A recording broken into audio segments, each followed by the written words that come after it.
कृष्ण म्हणजे तत्वज्ञान. कृष्ण म्हणजे तत्वज्ञान.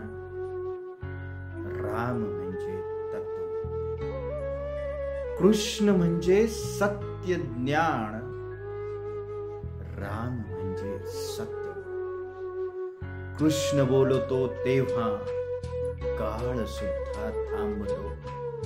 कृष्ण बोलतो तेव्हा काळ सुद्धा थांबतो.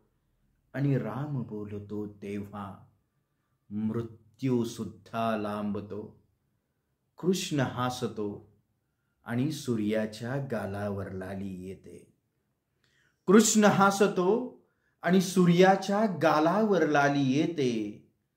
राम हसतो आणि समुद्राची खोली सुद्धा घटते. कृष्ण म्हणजे विश्वरूप दर्शन. कृष्ण म्हणजे विश्वरूप दर्शन. राम म्हणजे आत्मरूप दर्शन. कृष्ण म्हणजे गवळ्यांची पोरं. कृष्ण म्हणजे गवळ्यांची पोरं. राम म्हणजे शबरीचे बोर. कृष्ण म्हणजे मथुरेचा घाट.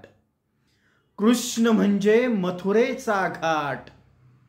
आणि राम म्हणजे मुक्तीची वाट. राम म्हणजे मुक्तीची वाट.